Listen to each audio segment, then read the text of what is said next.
नमस्कार दोस्तों, आज हम लोग बात करने वाले हैं स्टार हेल्थ में टेलर मेड पॉलिसी के बारे में या ग्रुप मेडिक्लेम पॉलिसी के बारे में, जो आप किसी भी कंपनी की वर्किंग करें सब में सेम इन्फॉर्मेशन अवेलेबल होगी। चाहे स्टार हेल्थ हो, चाहे केयर हेल्थ हो, चाहे आईसीआईसीआई लोम्बार्ड हो, निवा बुपा हो, सभी कंपनीज का ग्रुप मेडिक्लेम पॉलिसी कैसे मिलता है, कौन कौन ले सकता है, उसमें क्या क्या फीचर्स आप डाल सकते हैं। टेलर मेड पॉलिसी का मतलब होता है दोस्तों कि आप जो जो फीचर जैसे जैसे डलवाना चाहें वो सब उसमें डाले जा सके।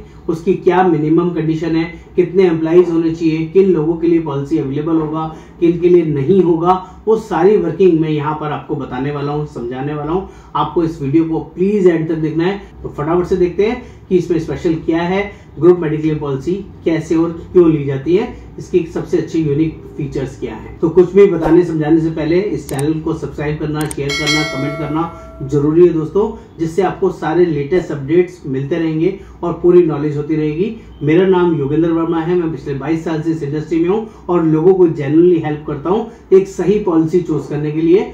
तो दोस्तों, कौन लोग हैं जो इस पॉलिसी को कंसिडर कर सकते हैं? ये ग्रुप मेडिक्लेम पॉलिसी है दोस्तों, ये फैमिली के लिए या इंडिविजुअल पर्सन के लिए पॉलिसी नहीं मिलती है। ये कोई ना कोई एम्प्लॉयर, कोई ना कोई कंपनी, कोई ना कोई रजिस्टर्ड पार्टनरशिप फर्म या प्रोप्राइटरशिप फर्म अपने एम्प्लॉइज के लिए पॉलिसी लेना चाहते हैं, ये वो पॉलिसी को ग्रुप मेडिक्लेम पॉलिसी बोलते हैं। एज ए कॉर्पोरेट पॉलिसी को ग्रुप मेडिक्लेम पॉलिसी बोलते हैं और ये टेलर मेड इसलिए होती है, इसमें आप जो जो फीचर्स ऐड करना चाहेंगे वो कर सकते हैं। तो इसके लिए मिनिमम एज ऑफ एंट्री है 18 साल is the minimum age of entry और मैक्सिमम की कोई लिमिट नहीं है। सिमिलरली एम्प्लॉइज की बात करेंगे, बच्चों की बात करेंगे, उनके फैमिली मेंबर को कंसिडर करना है तो 91 डेज से लेके 25 साल तक as a dependent child policy में कंसिडर किया जा सकता है। मिनिमम सम इंश्योर्ड कितना हो सकता है? 1 लाख से लेके 10 लाख 15 लाख रुपए तक का मैक्सिमम इंश्योरेंस आप अपने एम्प्लॉइज के लिए ले सकते हैं। और मिनिमम एम्प्लॉइज कितने होने चाहिए? अगर स्टार हेल्थ की बात करूं तो यहाँ मिनिमम 25 एम्प्लॉइज होने चाहिए। बाकी अदर कंपनीज की बात करूं तो कुछ कंपनीज 10 एम्प्लॉइज में भी देती है, कुछ 15 एम्प्लॉइज में, कुछ 25 में और कुछ 50। और जितने भी गवर्नमेंट कंपनीज हैं ये मिनिमम 100 एम्प्लॉइज से प्लस में पॉलिसी देती है, इससे कम में पॉलिसी नहीं देती है। आगे बात करते हैं रूम रेंट की लिमिट्स क्या रहती हैं, आईसीयू की लिमिट्स क्या रहती है। तो दोस्तों, रूम रेंट की लिमिट आप खुद से चूज कर सकते हैं। 1% ऑफ सम इंश्योर्ड देना है, 2% ऑफ सम इंश्योर्ड देना है या सिंगल स्टैंडर्ड एसी रूम देना है, आपको बताना पड़ेगा, उसी के अकॉर्डिंग प्रीमियम आएगा। अगर 1% 2% की कंडीशन रखेंगे प्रीमियम सस्ता आएगा, सिंगल स्टैंडर्ड एसी रूम रखेंगे प्रीमियम कंपैरेटिवली थोड़ा महंगा आएगा। आईसीयू रूम की कोई भी लिमिट नहीं रहती है, उसको बताने की कोई जरूरत नहीं है, वो सेम रहता है सभी के अंदर। आगे बात करें इमरजेंसी रोड एम्बुलेंस की, तो यहाँ पर भी आप लिमिट दे सकते हैं 500 रुपए पर ऑक्यूरेंस, 1000 रुपए, 1500 रुपए, 2000 रुपए, 3000 रुपए, कोई भी अमाउंट आप डाल सकते हैं। तो वहां कंपनी आपको प्रोवाइड कर देगी आपके एम्प्लॉइज के लिए। सिमिलरली प्री एंड पोस्ट हॉस्पिटलेशन कितना चाहिए आपको? 15 दिन, 30 दिन चाहिए, 30 दिन 45 दिन चाहिए, 30 दिन 60 दिन चाहिए, 60 दिन 180 दिन चाहिए या 30 दिन 180 दिन चाहिए। जो वर्किंग आप करना चाहें, जो आपको लगता है देना है, जितना कम रखेंगे उतना प्रीमियम कम आएगा, जितना ज्यादा रखेंगे उतना प्रीमियम ज्यादा आएगा, इसका आपको ध्यान रखना है। और इसके अलावा और क्या फीचर होगा? आपको यहाँ पर मैटरनिटी चाहिए या नहीं चाहिए, आपको सिर्फ हेल्थ इंश्योरेंस के फीचर देने हैं तो आप सिर्फ हेल्थ इंश्योरेंस फीचर दे सकते हैं। आप चाहते हैं मैटरनिटी कवरेज भी देना चाहते हैं तो उसके लिए आपका लोडिंग बढ़ जाएगा, आपका प्रीमियम बढ़ के आएगा। आप मैटरनिटी अगर देना चाहते हैं तो कितना मैटरनिटी की लिमिट रखेंगे? 20,000, 30,000, 50,000 पर एम्प्लॉय, वो आपको प्रीफिक्स करना पड़ेगा। अगर आप प्रीफिक्स जितना कम करेंगे उतना प्रीमियम कम, जितना ज्यादा करेंगे उतना ज्यादा प्रीमियम एप्लीकेबल आएगा। और इसके बाद अगर कोई एक्स्ट्रा बफर रखना चाहिए, बफर क्या होता है? ओवरऑल सम इंश्योर्ड के अलावा भी एक टोटल बफर कंपनी अलग से रखती है। फॉर एग्जांपल 25 एम्प्लॉइज के लिए सबने 2-2 लाख रुपए का एम्प्लॉय का इंश्योरेंस लिया, यानी कि 25 एम्प्लॉय इंटू 2 तो 50 लाख का इंश्योरेंस कवर हो गया।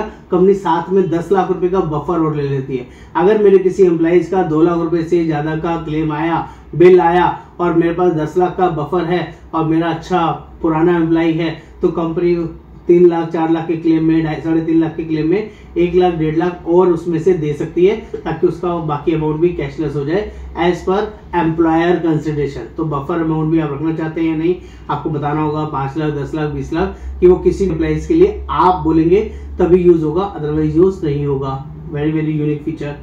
और बात कर लें प्री एग्जिस्टिंग डिसीज, अगर किसी को कोई पहले से पुरानी बीमारी है, उसका वेटिंग पीरियड आपको चाहिए कि नहीं चाहिए? ज्यादातर जितने भी बड़े कॉर्पोरेट ग्रुप हैं वो डे 1 से कवरेज लेते हैं, कोई वेटिंग पीरियड नहीं लेते। तो प्रीमियम थोड़ा महंगा आता है। लेकिन आप चाहते हैं 2 साल वेटिंग पीरियड मिल जाए, 3 साल मिल जाए, 4 साल मिल जाए, अगर किसी को पहले से कोई बीमारी है बीपी शुगर वगैरह की, तो 4 साल के बाद कवर हो, 3 साल के बाद कवर हो, 2 साल के बाद कवर हो, या डे 1 से कवर हो। तो जितना कम रखेंगे उतना प्रीमियम ज्यादा, जितना ज्यादा रखेंगे उतना प्रीमियम कम आएगा, इसका आपको ध्यान रखना है।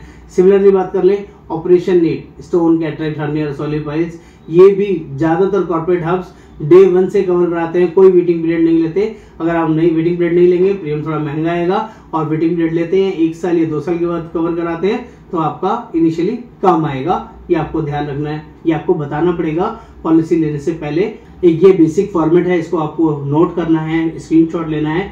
आपको बताना पड़ेगा कि आपकी कंपनी का नाम क्या है, कंपनी का प्रोफाइलिंग क्या है, आप किस कंपनी से पॉलिसी ले रहे हैं, आपका फर्म लिमिटेड है, प्राइवेट लिमिटेड है, आपका पार्टनरशिप है या प्रोप्राइटरशिप है, जीएसटी नंबर की कॉपी और प्रोफाइलिंग चाहिए होगा कि किस चीजों में आप लोग डील करते हैं, नंबर ऑफ एम्प्लॉइज कितने हैं, कितने लाख का सम एश्योर्ड लेना है। 1 लाख रुपए से लेके 15 लाख तक का सम एश्योर्ड में आपको सम एश्योर्ड अलग से लिखना पड़ेगा। रूम रेंट लिमिट कितना रखना है, 1%, 2%, 1.5% और नो सब limit, single standard AC room आपको स्पेसिफिक लिखना है।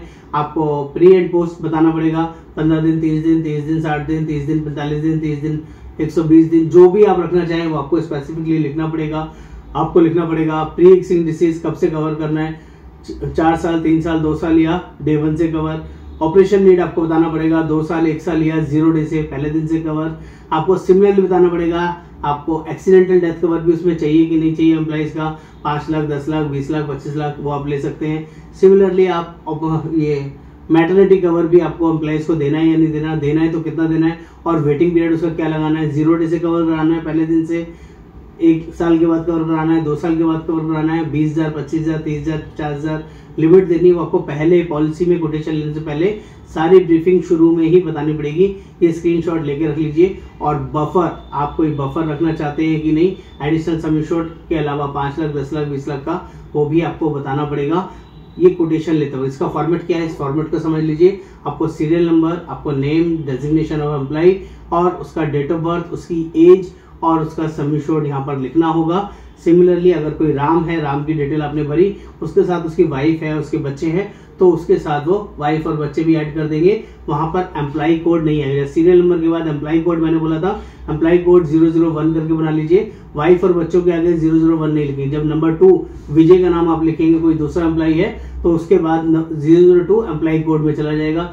सिमिलरली सेम डिटेल भरी जाएंगी, नाम, डेजिग्नेशन, उसका डेट ऑफ बर्थ, एज और उसका सम एश्योर्ड। और एक लास्ट में कॉलम क्रिएट कर लीजिए विच इज कॉल्ड रिलेशन। तो अगर वो एम्प्लॉय खुद है तो सेल्फ हो जाएगा, और एम्प्लॉय के साथ उसकी वाइफ है तो उसके साथ वाइफ ऐड हो जाएगी, उसके साथ उसके बच्चे हैं तो बच्चों का रिलेशन डॉटर या सन ऐड हो जाएगा। अगर आप चाहते हैं एम्प्लॉइज के पेरेंट्स को भी पॉलिसी में ऐड करना, तो उसकी भी डिटेल उसी में ऑप्शन में डालना पड़ेगा, देना पड़ेगा। पेरेंट्स को ऐड करने से प्रीमियम थोड़ा कॉस्टली हो जाएगा, इसका आपको ध्यान रखना है। ये सारी वर्किंग हम लोग आपके लिए करके देते हैं ऑल ओवर इंडिया बेसिस पर। जनरली टेलर में पॉलिसीज, ग्रुप पॉलिसीज बहुत हम लोग से लोग लेते हैं। आप लोग भी इसको यूज कर सकते हैं, हमारे थ्रू ये सर्विसेज ले सकते हैं। हम 2, 3, 4 कंपनीज में आपको कोटेशन प्रोवाइड कर सकते हैं। अगर आपका ऑलरेडी चल रहा है किसी कंपनी के साथ, तो भी हम उसको दूसरी कंपनी में शिफ्ट करा सकते हैं, कन्वर्ट करा सकते हैं रीजनेबल प्राइसिंग के साथ। और फाइनली बात बता दूं, इसको कोटेशन को हम लोग खुद से कैलकुलेट नहीं कर सकते, इसका प्रीमियम इमीडिएटली हम लोग नहीं बता सकते। 3 से 4 दिन का आपको समय देना पड़ेगा, इसका आपको खास ध्यान रखना है। जब भी आप ये पूरी डिटेल्स हमें 1 गो में प्रोवाइड करते हैं, कंपनी प्रोफाइल, कंपनी का जीएसटी नंबर और जो डिटेल्स मैंने मांगी ये फॉर्मेशन के साथ आपको कंप्लीट एक्सेल फाइल हमारे साथ शेयर करना होगा।